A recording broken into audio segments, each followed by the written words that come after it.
reinforced concrete column of size 300 mm by 300 mm carries a load of 750 kN.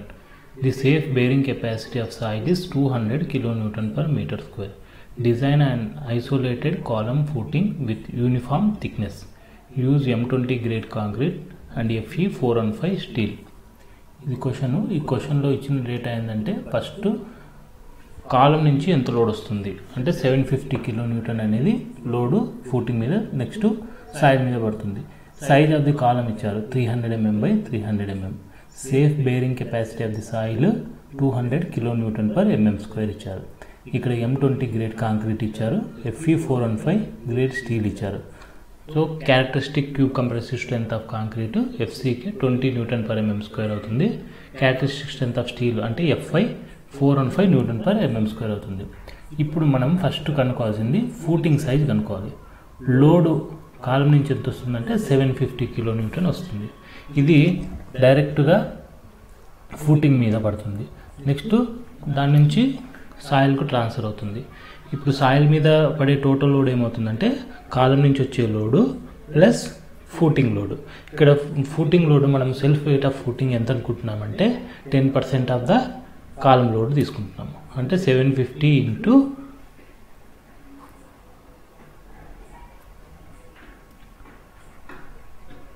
750 total లోడ్లో 10% తీసుకుంటున్నాం అంటే 75 kN అవుతుంది.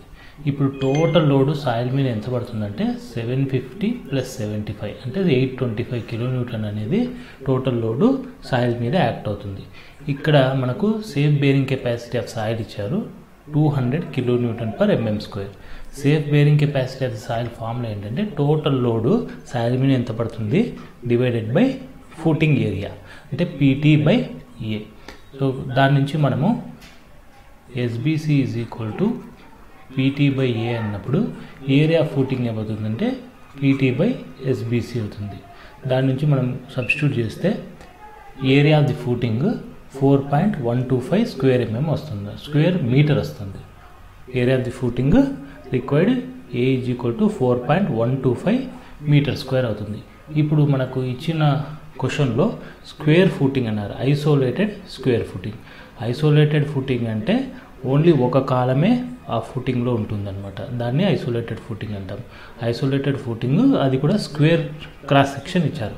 Square cross section area side square కాబట్టి area of the footing మనము A = S square, side square చేస్తే దాని నుంచి side of the footing అంటే width of the footing, length of footing రెండు సేమ్ కాబట్టి B అంటే మనము ఈ సైడ్ ఆఫ్ ద ఫూటింగ్ అనుకుంటే B వాల్యూ 2.031 మీటర్స్ వస్తుంది.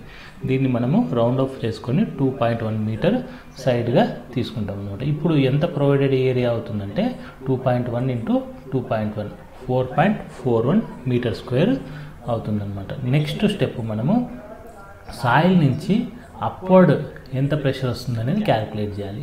ఇప్పుడు ఇక్కడ మనము ఫ్యాక్టర్డ్ లోడ్ తీసుకోవాలి. ఫ్యాక్టర్డ్ లోడ్ అంటే టోటల్ లోడ్ పైనుంచి ఎంత వస్తుందో మన క్వశ్చన్లు ఇచ్చారు. కాలం నుంచి వచ్చేది 750 kN ఇచ్చారు. ఫ్యాక్టర్డ్ లోడ్ అన్నప్పుడు 1.5 మల్టిప్లై చేసుకుంటే 1125 kN వస్తుంది. సాయిల్ ప్రెషరు ఈ ఫ్యాక్టర్డ్ లోడ్లో మనం క్యాలిక్యులేట్ చేస్తే factored load divided by area of the footing. Area of the footing మనం ఇప్పుడే క్యాలిక్యులేట్ చేసాం, ప్రొవైడెడ్ వాల్యూ 4.41. ఇందులో సబ్స్టిట్యూట్ చేస్తే upward soil pressure P = 0.255 N per mm square అవుతుందన్నమాట. నెక్స్ట్ స్టెప్ ఏంటంటే మనము ఫూటింగ్ డెప్త్ క్యాలిక్యులేట్ చేయాలి. ఫూటింగ్ డెప్త్ క్యాలిక్యులేట్ చేసినప్పుడు ఈ ఫూటింగ్ చూస్తే ఒకసారి side of the footing B 2100 mm అంటే 2.1 మీటర్ ఇప్పుడే క్యాలిక్యులేట్ చేస్తాం. ఈ B అంటే సైడ్ ఆఫ్ ద కాలము 300 mm by 300 mm. వీటి నుంచి మనం చూస్తే ఈ కాలం అనేది ఈ ఫూటింగ్ మీద ఉన్నప్పుడు ఈ బెండింగ్ మూమెంట్ అనేది మనకు ఎక్కువగా ఈ ఫేస్ ఆఫ్ ది కాలం దగ్గర ఉంటుందన్నమాట. ఈ ఫేస్ ఆఫ్ ది కాలం నుంచి ఇదంతా మనకు ఎఫెక్టెడ్ ఏరియా. ఈ క్రిటికల్ సెక్షన్ అంతా కూడా ఎప్పుడు కూడా బెండింగ్ మూమెంట్లో ఈ ఫేస్ ఆఫ్ ది కాలం దగ్గర ఉంటుంది. ఇది మనము డ్రా చేసుకుంటే ఈ విధంగా ఉంటుందన్నమాట. పీబీ అనేది ఏంటంటే UDL acting on the cantilever beam లాగా యాక్ట్ అవుతుంది. పీబీని W kN/m అనుకుంటే ఈ B - B/2 ఇక్కడ చూడండి, ఇది మొత్తము B. ఈ Bలో ఈ స్మాల్ b అంటే కాలం సైడ్ తీసేస్తే ఈ లెంత్ ప్లస్ ఈ లెంత్ వస్తుంది. ఇది ఏమవుతుంది, B - B అవుతుంది. 2 పార్ట్స్ ఉన్నాయి కాబట్టి ఇది B - B/2, ఇది కూడా B - B/2 అవుతుంది. ఈ పోర్షన్లో ఫేస్ ఆఫ్ ది కాలం దగ్గర ఇంత విడ్త్ ఉంటుంది కాబట్టి ఇది B - B/2. దీన్ని L అనుకుంటే స్పాను, ఈ WUDL అనుకుంటే మన క్యాంటిలివర్ బీమ్లో మ్యాక్సిమం బెండింగ్ మూమెంట్ ఏమవుతుందంటే WL²/2. ఈ WL²/2ను W అంటే PB అన్నాం, W ప్లేస్లో PB, L ప్లేస్లో B - B/2 whole square by 2. దీన్ని సింప్లిఫై చేస్తే మనము PB into B - B whole square divided by 4/2 అంటే PB into B - B whole square divided by 8 వస్తుంది అనమాట. ఇది maximum bending moment. Bending moment for critical section formula MU = small p into capital B into capital B - small b whole square by 8. ఇందులో capital B, small b and upward soil pressure small p వాల్యూస్ను substitute చేస్తే డైరెక్ట్గా MU = 216.87 × 10⁻6 Nm వస్తుంది. Next limiting value of moment of resistance formula Fe415 grade స్టీల్కు రాస్తే 0.138 FCK BD² రాసుకోవచ్చు. ఇక్కడ B అంటే width of the footing capital B. ఇందులో మనం వాల్యూస్ని సబ్స్టిట్యూట్ చేస్తే effective depth of the footing వస్తుందన్నమాట. ఇది 193.4 mm వస్తుంది. ఈ ఫూటింగ్లో షియర్ అనేది చాలా ఎక్కువగా ఉంటుంది కాబట్టి ఈ ఎఫెక్టివ్ డెప్త్ని మనము 2 times కన్నా ఎక్కువగా తీసుకుంటాం, అడాప్ట్ చేసుకుంటాం. కాబట్టి ఎఫెక్టివ్ డెప్త్ ఎంత తీసుకుంటాం అంటే 386.8 వస్తుంది. దాన్ని రౌండప్ చేసి మనము 400 mm ఎఫెక్టివ్ డెప్త్ తీసుకుంటాం. కవర్ అజ్యూమ్ చేసుకొని overall depth of the footing 450 mm provide చేస్తామన్నమాట. నెక్స్ట్ బార్స్ ప్రొవైడ్ చేయాలంటే దానికోసం మనము మొమెంట్ ఆఫ్ రెసిస్టెన్స్ ఫార్ములా రాసుకుంటే ఇది డైరెక్ట్గా అనెక్సర్ Gలో G1.1B IS 456 కోడ్లో ఉంటుంది, పేజ్ నెంబర్ 96లో ఉంటుంది. MU = 0.87 FI AST D into 1 - FI into AST by FCK into BD. ఈ ఫార్ములాలో ఇప్పుడు క్యాలిక్యులేట్ చేసిన వాల్యూస్ 216.88 MU చేసాము, ఆ వాల్యూని అట్లే FI 415, తర్వాత స్మాల్ d అంటే effective depth 400, FCK 20, capital B అంటే ఇక్కడ 2100 mm width of the footing, small d అంటే ఎఫెక్టివ్ డెప్త్, ఇక్కడ క్యాపిటల్ B రాసుకోవాలి. ఈ విడ్త్ ఆఫ్ ఫూటింగ్ని కన్సిడర్ చేయాలి, B అంటే ఇక్కడ. దీని నుంచి మనము area of the steel 1562 mm² వస్తుంది. ఇది required area of the steel. ఈ బార్ను 12 mm బార్ను అజ్యూమ్ చేసుకుంటే స్పేసింగ్ క్యాలిక్యులేట్ చేయాలి. స్పేసింగ్ ఫార్ములా ఏంటంటే విడ్త్ ఆఫ్ ది ఫూటింగ్, ఇంతకుముందు స్లాబ్లో అయితే 1000 into area of the 1 bar 5/4 into D² divided by area steel required చేసేవాళ్ళం. ఇక్కడ 1000 అనేది స్లాబ్లో 1 మీటర్ విడ్త్ తీసుకునేవాళ్ళం. ఇక్కడ విడ్త్ ఆఫ్ ది ఫూటింగ్ ఎంత వస్తే అంత, క్యాపిటల్ B 2100 కాబట్టి ఇక్కడ 1000 బదులు 2100 ఇంటూ 5/4 డయా² డయా 12 mm తీసుకున్నాం కాబట్టి 12² డివైడెడ్ బై రిక్వైర్డ్ ఏరియా ఎంత వచ్చిందంటే 1562. ఈ వాల్యూ సబ్స్టిట్యూట్ చేస్తే 152.05 mm స్పేసింగ్ వస్తుంది. కాబట్టి మనం ఏం చేస్తున్నామంటే రౌండ్ డౌన్ చేసి 140 mmగా తీసుకుంటున్నాము బోత్ డైరెక్షన్లో. అంటే ఈ ఫూటింగ్ 2100/2100లో కవర్ను వదిలిపెట్టి ఇట్లా 12 mm డయామీటర్ బార్స్ ఇట్లా బోత్ డైరెక్షన్లో ఈ విధంగా మనము ప్రొవైడ్ చేస్తామన్నమాట. 140 mm సెంటర్ టు సెంటర్ స్పేసింగ్లో. నెక్స్ట్ స్టెప్ ఏంటంటే వన్ వే షియర్. ఇక్కడ వన్ వే షియర్ అనేది ఫూటింగ్ డిజైన్లో చాలా ఇంపార్టెంట్. ఈ వన్ వే షియర్లో క్రిటికల్ సెక్షన్ ఎక్కడ ఉంటుందంటే ఈ కాలం ఫేస్ నుంచి ఎఫెక్టివ్ డెప్త్ డిస్టెన్స్లో ఉంటుందన్నమాట. అంటే దీని డిస్టెన్స్ చూస్తే ఇప్పుడు ఇది క్యాపిటల్ బి, ఇది small B side of the foot. ఇక్కడి నుంచి ఇక్కడికి ఉండేది ఏమవుతుందంటే capital B minus small B by 2 అవుతుంది. కానీ మనకు క్రిటికల్ షియర్ ఈ డిస్టెన్స్లో ఉంటుంది. ఈ డిస్టెన్స్ కావాలంటే capital B minus small B by 2లోంచి ఈ స్మాల్ డి తీసేయాలి. సో ఏమవుతుందంటే ఈ value B minus B by 2 minus small D. ఈ డిస్టెన్స్లో మనకు క్రిటికల్ సెక్షన్ అనేది ఉంటుంది. దీనికోసం మనము షియర్ ఫోర్సు క్యాల్కులేట్ చేసి దాని నుంచి నామినల్ షియర్ స్ట్రెస్ క్యాల్కులేట్ చేస్తాము. దాన్ని డిజైన్ షియర్ స్ట్రెంత్ ఆఫ్ కాంక్రీట్తో కంపేర్ చేస్తామన్నమాట. ఈ nominal shear stress design shear strength of the concrete కన్నా తక్కువగా ఉంటే అది సేఫ్ అనమాట. సో ఫస్ట్ మనము ఫ్యాక్టర్డ్ షియర్ ఫోర్స్ క్యాల్కులేట్ చేస్తాం. ఫ్యాక్టర్డ్ షియర్ ఫోర్స్ అంటే డైరెక్ట్గా పీబీ, ఇంతకుముందు చెప్పినట్లు P B into B minus B by 2 minus D. ఇది ఇప్పుడే ఫిగర్లో చూసినట్లు B minus B by 2 into D. ఈ ఫార్ములాలో సబ్స్టిట్యూట్ చేస్తే ఈ విధంగా వస్తుందన్నమాట. 267.750 కిలో న్యూటన్. దీన్ని డైరెక్ట్గా న్యూటన్లో అయితే 267.750 న్యూటన్ రాసుకుంటాం. దీని నుంచి నామినల్ షియర్ స్ట్రెస్ క్యాల్కులేట్ చేస్తే nominal shear force divided by B into D. ఇక్కడ బి అంటే విడ్త్ ఆఫ్ ఫూటింగ్ తీసుకోవాలి, 2100 mm. డి అంటే ఎఫెక్టివ్ డెప్త్. ఈ వాల్యూ 0.318 న్యూటన్ పర్ mm² వస్తుంది. Next design shear strength of the concrete calculate చేయాలి. Design shear strength of the concrete కావాలంటే first percentage of steel calculate చేయాలి. 100 into 5/4 12². ఇక్కడ 12 అనేది మనం యూజ్ చేస్తున్నాం కాబట్టి diameter divided by S into DS అంటే 12 mm బార్ని మనం 140 mm centre to centre spacing పెట్టాం కాబట్టి ఆ స్పేసింగ్ ఇంటూ ఎఫెక్టివ్ డెప్త్. దీని ప్రకారము పర్సెంటేజ్ ఆఫ్ స్టీల్ 0.201% వస్తుంది. ఈ పర్సెంటేజ్ ఆఫ్ స్టీల్కు టౌసీ వాల్యూస్ను ఇచ్చిన M20 గ్రేడ్ కాంక్రీట్కు మనము టేబుల్ 19లో IS 456లో చూడాలి.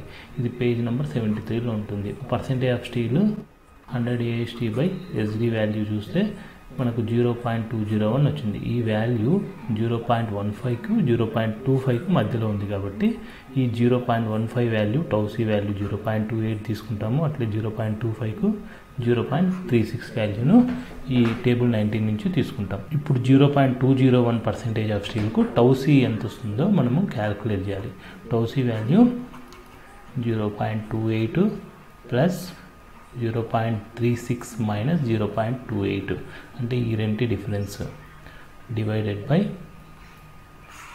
దాని కరస్పాండింగ్ వాల్యూస్ ఏవైతున్నాయో వాటి డిఫరెన్స్ అంటే 0.25 మైనస్ 0.15 ఇంటూ మనకు కావాల్సిన వాల్యూ 0.201 మైనస్ దానికన్నా తక్కువ ఉన్న వాల్యూ 0.15. ఇదంతా చేస్తే design shear strength of the concrete 0.32 newton per mm² వస్తుంది. Nominal shear strength of the concrete tau V వచ్చేసి 0.318 వచ్చింది. కాబట్టి ఈ టౌ సి ఎక్కువ ఉంది కాబట్టి ఈ ఫూటింగ్ అనేది వన్ వే షియర్ లో సేఫ్ గా వస్తుంది అనమాట.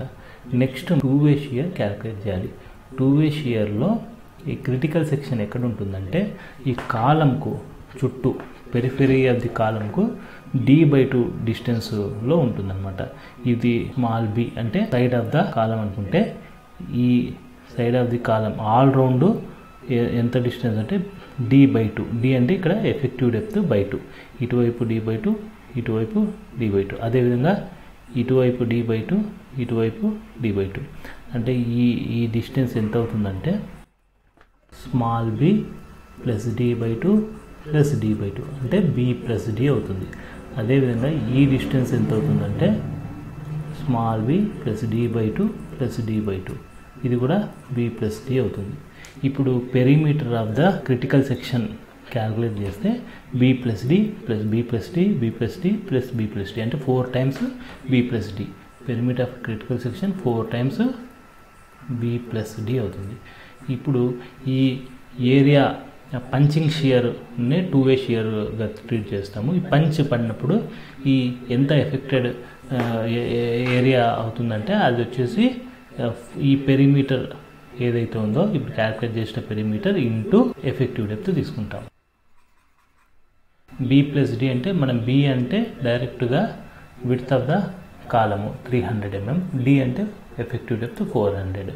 ఈ వాల్యూస్ని మనం సబ్స్టిట్యూట్ చేస్తే పెరిమీటర్ 2800 mm వస్తుంది. దాని నుంచి ఏరియా ఎఫెక్టెడ్ ఏరియా క్యాల్కులేట్ చేస్తే perimeter into effective depth 2800 into 400 11,20,000 mm² వస్తుంది. ఇప్పుడు షియర్ స్ట్రెస్ క్యాల్కులేట్ చేయాలి, 2-way షియర్ స్ట్రెస్ క్యాల్కులేట్ చేయాలి. అంటే first 2-way shear force calculate చేయాలి. 2-way షియర్ ఫోర్స్ అంటే అప్వర్డ్ ఆయిల్ ప్రెషర్ ఏదైతే ఉందో అది, తర్వాత ఈ షేడెడ్ పోర్షన్, ఇప్పుడు ప్రీవియస్ ఫిగర్లో షేడెడ్ పోర్షన్ ఏదైందో ఆ ఏరియాకు ఇది ఎఫెక్ట్ అయి ఉంటుంది కాబట్టి ఆ ఏరియా క్యాల్కులేట్ చేస్తే ఆ ఏరియా ఏంటంటే టోటల్ ఏరియా మైనస్ ఈ B+D ఆల్రౌండ్ పెరిఫరీ ఏరియా కావాలంటే B+D అంటే మనకు ఏమొస్తుంది 300 + 400 కాబట్టి 700 into 700 ఏరియాని టోటల్ ఏరియాలో తీసేస్తే టోటల్ ఏరియా 2100 ఈ షేడెడ్ పోర్షన్ మనకు కావాలి. అంటే ఈ 2100² మైనస్ 700² ఇది చేస్తే 999.6 into 10³ న్యూటన్ వస్తుంది అనమాట. ఇది 2-way shear force. 2-way shear stress కావాలంటే డివైడెడ్ బై ఈ ఏరియా క్యాల్కులేట్ చేయాలి. ఈ ఏరియా ఆల్రెడీ మనం ఇప్పుడే క్యాల్కులేట్ చేసాం. దీని నుంచి 2-way షియర్ స్ట్రెస్ 0.892 Nm² వస్తుంది. Next permissible punching shear stress calculate చేయాలి. పర్మిజిబుల్ పంచింగ్ షియర్ స్ట్రెస్ 0.25√FCKగా ఇది కోడ్ బుక్లో వచ్చి తీసుకుంటాం అనమాట. ఈ వాల్యూ కన్నా క్యాల్కులేట్ చేసి 2-way షియర్ స్ట్రెస్ దాటకూడదు అనమాట.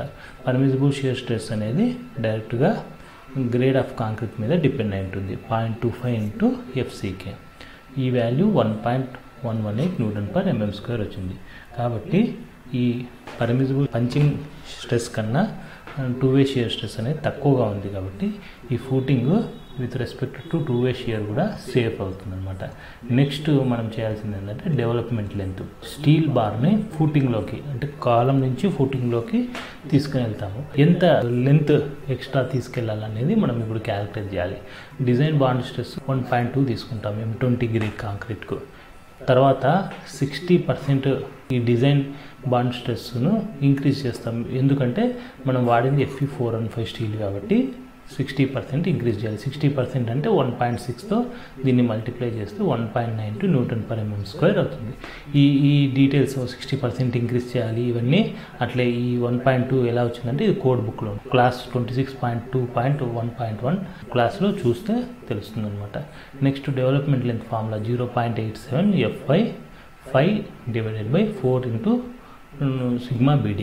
ఇక్కడ Fy అంటే 415 Nm², ఫై అంటే డయామీటర్ ఎంత వాడుతున్నామో అది రాసుకుంటాము. τBD అంటే డిజైన్ బాండ్ స్ట్రెస్ తీసుకుంటాము. ఇప్పుడు క్యాల్కులేట్ చేస్తే 1.92 వచ్చింది అనమాట. దీని ప్రకారం చేస్తే డెవలప్మెంట్ లెంత్ 564.14 mm వచ్చింది. ఈ కాలం సైడ్ 300 వాడుతున్నాము, ఇది 2100 ఉంది. ఇప్పుడు ఈ లెంత్ ఎంత ఉందనేది క్యాల్కులేట్ చేస్తే 2100 మైనస్ 300 1800 వస్తుంది. అంటే ఈ లెంత్ ప్లస్ ఈ లెంత్ 1800 వస్తుంది. మనకు ఓన్లీ వన్ సైడ్ లెంత్ కావాలంటే 900, 1800/2 అంటే 900 వస్తుంది. Length available beyond the column face. ఈ కాలం ఫేస్ నుంచి మనకు ఫూటింగ్ ఈ ఎండ్ వరకు ఎంత ఉందంటే 900 అనేది ఉంది. కానీ మనకు డెవలప్మెంట్ లెంత్ ఎంత ప్రొవైడ్ చేస్తాం, 564 ప్రొవైడ్ చేస్తాం. అంటే కాలం బార్ ఇలా వచ్చేసి ఇలా పెడతాం. ఈ లెంత్ 564 mm కాబట్టి మనం ఈజీగా ప్రొవైడ్ చేయొచ్చు. 900ని దాటిపోలేదు కాబట్టి మనకు డెవలప్మెంట్ లెంత్ అనేది సాటిస్ఫై అవుతుంది. నెక్స్ట్ పర్మిసిబుల్ బేరింగ్ స్ట్రెస్ అనేది క్యాల్కులేట్ చేయాలి. పర్మిసిబుల్ బేరింగ్ స్ట్రెస్ అనేది 0.45 FCK √A1/A2 ఉంది. ఇక్కడ A1 అంటే supporting area of the footing, A2 అంటే loaded area of the column base. ఇక్కడ కాలం నుంచి ఈ లోడు ఇలా వస్తుంది. ఫస్ట్ ఎఫెక్ట్ అయ్యేది ఈ top of the footing area. తర్వాత ఈ లోడ్ అనేది డిస్ట్రిబ్యూషన్ అవుతుందన్నమాట. ఈ లోడ్ ఎంత డిస్ట్రిబ్యూషన్ అవుతుంది అనేది కనుక్కోవాలి. డిస్పర్షన్ ఆఫ్ లోడు అజ్యూమ్ చేసుకుంటాం. దాని నుంచి ఎంత విడ్త్ ఆఫ్ డిస్పర్షన్ అనేది క్యాలిక్యులేట్ చేస్తాం అన్నమాట. Permissible bearing stress formula clause 34.4లో ఉంటుంది, IS 456లో. ఇది పేజ్ నెంబర్ 65లో చూస్తే తెలుస్తుంది అనమాట. నెక్స్ట్ 65 అండ్ 66లో కూడా చూడాలి, 65 అండ్ 66. నెక్స్ట్ మనము ఈ డిస్పర్షన్ అన్నాం కదా, ఈ లోడ్ వచ్చిన ఈ పైనుంచి వచ్చే లోడు, కాలు నుంచి వచ్చే లోడు ఎంత డిస్ట్రిబ్యూట్ అవుతుందంటే 2:1, 2 హారిజాంటల్ 1 వర్టికల్లో డిస్ట్రిబ్యూట్ అవుతుంది. ఈ స్లోపింగ్ పోర్షన్ లాగా అవుతుంది. అంటే ఈ width of dispersion load effect ఈ విడ్త్ ఆఫ్ డిస్పర్షన్ అంతా ఉంటుంది. ఈ విడ్త్ ఆఫ్ డిస్పర్షన్ ఫస్ట్ మనం క్యాలిక్యులేట్ చేయాలి.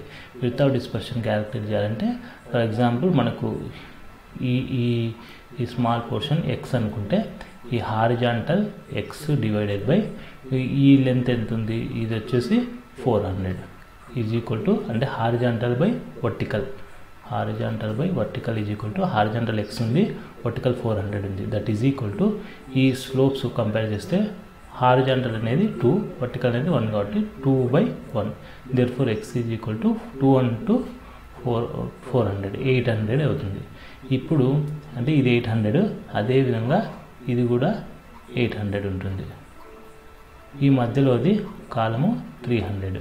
అంటే total width of dispersion W ఏమవుతుందంటే 2 into 800 ప్లస్ 300 అవుతుంది.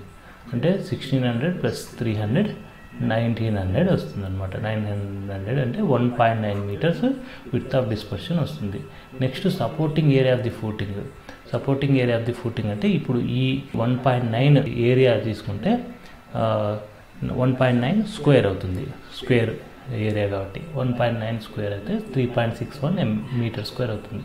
Next loaded area of column base A2 తీసుకుంటే మనం ఏం లోడ్ ఎక్కడి నుంచి లోడ్ అవుతుందంటే కాలం ఏరియాలో లోడ్ అవుతుంది, cross section of column area. అంటే 300 అనేది సైడ్ ఆఫ్ ది కాలం కాబట్టి 0.3 మీటర్ ఇంటూ 0.3 మీటర్, దాని ఏరియా A2 0.09 మీటర్ స్క్వేర్ అవుతుంది. ఈ వాల్యూస్ మనకు 0.45 FCK స్క్వేర్ రూట్ A1/A2లో సబ్స్టిట్యూట్ చేయాలి. అంతకంటే ముందు స్క్వేర్ రూట్ A1/A2 వాల్యూ 2ను మించకూడదు. 2 మించితే ఆ స్క్వేర్ రూట్ A1/A2ను 2గానే తీసుకోవాలన్నమాట. మనకు ఇప్పుడు ఇందులో స్క్వేర్ రూట్ A1/A2 సబ్స్టిట్యూట్ చేస్తే రూట్ 3.61/0.09 చేస్తే 6.33 వచ్చింది. ఇది 2 కన్నా ఎక్కువ ఉంది కాబట్టి ఈ వాల్యూని మనం డైరెక్ట్గా 2నే తీసుకుంటాం అనమాట. 2ని దాటకూడదు.